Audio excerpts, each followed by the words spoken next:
Good morning, student. Today we have discussed the topic, the strange case of Britain.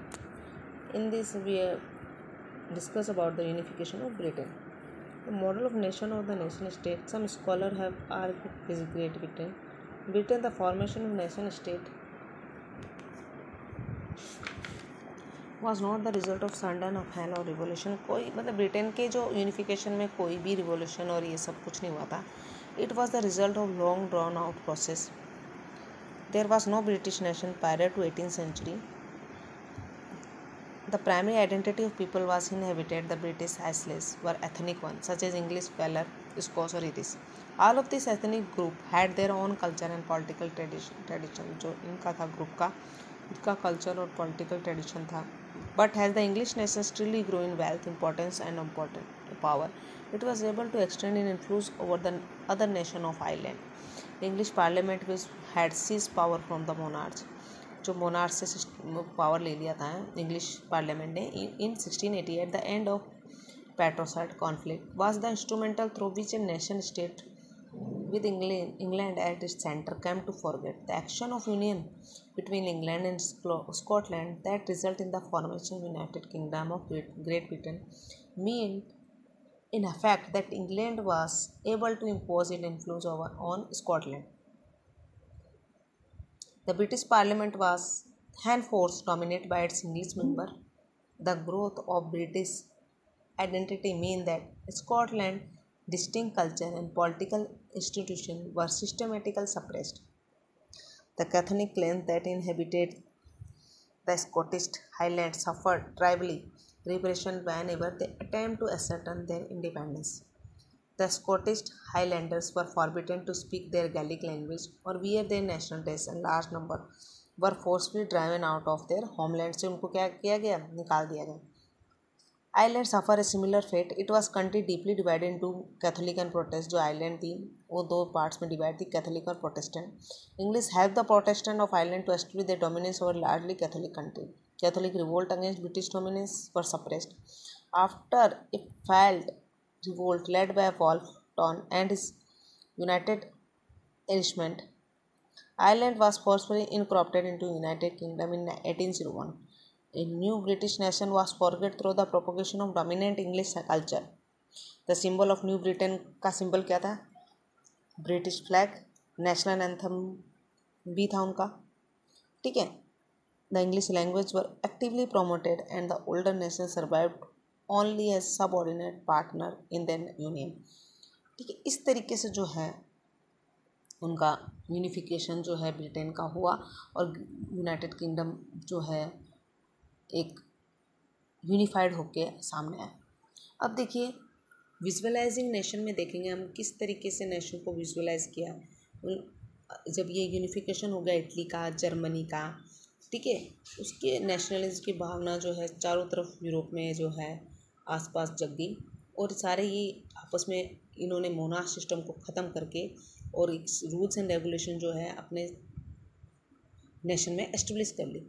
अब देखिए उन्होंने visualise करने के लिए नेशन को देखिए इस तरीके से देखिए विजुअलाइज किया गया नेशन को. पोस्टल स्टैम्प जो है वो बनाई गई, जैसे मैरिन के जो थे उनको रिप्रेजेंट किया रिपब्लिक ऑफ फ्रांस में, ठीक है. इस तरीके से स्टैम्प को सर्कुलेट किया गया, ठीक है. इस तरीके से विजुअलाइज किया गया nation. While it is easy to represent a ruler through a portrait or a statue, how does one go about giving a face to nation? Artists in the 18th century and 19th century found a way out of profaning a nation. In other words, they represent a country as if you were a person.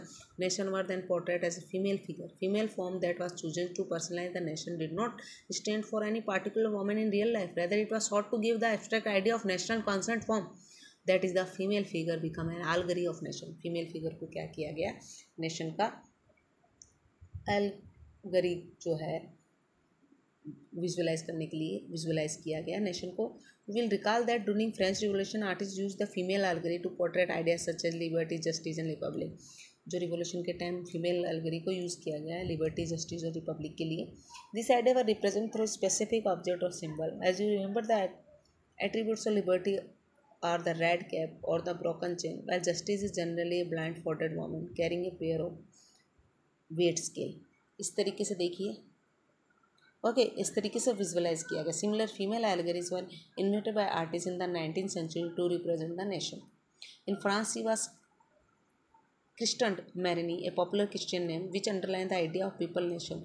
इस तरीके से लोग ने Marini को एक nation के form में represent किया. Her characters were drawn from those of liberty and republic के लिए इनको जो विजुअलाइज किया गया. The red cap, tricolour and cockade and statue of Marianne was erected in public square to remind the people of the nation symbol of unity.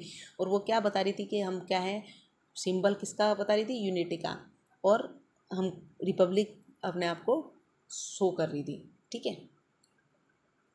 And to proceed them to identify with its marine image were remarks on coins and stamp पे भी उनके marine की coin circulate की गई. और इस तरीके से रिपब्लिक फॉर्म जो है लोगों को जागरूक करने के लिए मतलब सामने आई. Similar Germania become the allegory of German nation. Germania को जर्मन नेशन जो है उसका एल्गरी रिप्रेजेंट किया गया. In visual representation Germania wear a crown of oak leaves का क्राउन पहने हुए. उसमें has the German oak stand for हरिज्म.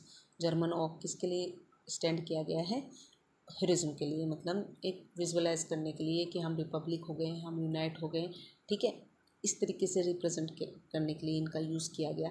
एल्गरी का मतलब देखो बच्चों क्या होता है, मैंने abstract idea for instance greed, enemy, freedom, liberty is express through the person और थिंग्स से हम किसी चीज़ को रिप्रेजेंट करते हैं, जैसे हमारी फ्रीडम और लिबर्टी को, उसके लिए यूज़ किया जाता है allegory. And allegorical story has two meaning, one literal and one symbolic. इस तरीके से जो है इस तरीके देखिए जर्मिनिया ग्राइडिंग द फ्राइन. ठीक है.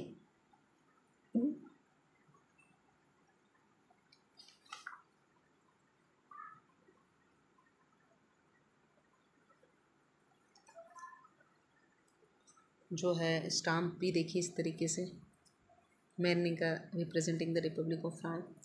ठीक है. हमने यूनिफिकेशन देखी, ब्रिटेन का यूनिफिकेशन देखा, इटली का देखा. ठीक है. और पीजेंट जैसे किस तरीके से अपराइज हुए थे वो देखा. ये देखिए एज ऑफ रिवोल्यूशन जो है हम पूरा हो गया ये चैप्टर. इस तरीके से जो है French revolution, idea of nationalism किस तरीके से डेवलप हुआ, लोगों में कैसे जो है यूनाइट हुए.